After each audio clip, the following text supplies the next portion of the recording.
بسم اللہ الرحمن الرحیم، اللہ کے نام سے جو رحمان اور رحیم ہے۔ وَإِذَا سَأَلَكَ عِبَادِي عَنِّي فَإِنِّي قَرِيبٌ أُجِيبُ دَعْوَةَ الدَّاعِ إِذَا دَعَانِ فَلْيَسْتَجِيبُوا لِي وَلْيُؤْمِنُوا بِي لَعَلَّهُمْ يَرْشُدُونَ۔ اور اے نبی، میرے بندے اگر تم سے میرے متعلق پوچھیں تو انہیں بتا دو کہ میں ان سے قریب ہی ہوں۔ پکارنے والا جب مجھے پکارتا ہے میں اس کی پکار سنتا اور جواب دیتا ہوں، لہذا انہیں چاہیے کہ میری دعوت پر لبیک کہیں اور مجھ پر ایمان لائیں۔ یہ بات تم انہیں سنا دو، شاید کہ وہ راہ راست پا لیں۔ لہذا انہیں چاہیے کہ میری دعوت پر لبیک کہیں اور مجھ پر ایمان لائیں۔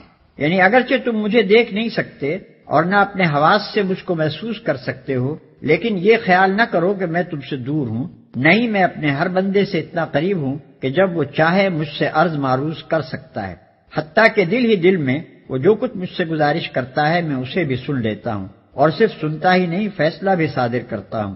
جن بے حقیقت اور بے اختیار ہستیوں کو تم نے اپنی نادانی سے الہ اور رب قرار دے رکھا ہے، ان کے پاس تو تمہیں دوڑ دوڑ کر جانا پڑتا ہے، اور پھر بھی نہ وہ تمہاری شنوائی کر سکتے ہیں اور نہ ان میں یہ طاقت ہے کہ تمہاری درخواستوں پر کوئی فیصلہ صادر کر سکیں، مگر میں کائنات بے پایاں کا فرما روائے مطلق، تمام اختیارات اور تمام طاقتوں کا مالک تم سے اتنا قریب ہوں کہ تم خود بغیر کسی واسطے اور وسیلے اور سفارش کے براہ راست ہر وقت اور ہر جگہ مجھ تک اپنی عرضیاں پہنچا سکتے ہو۔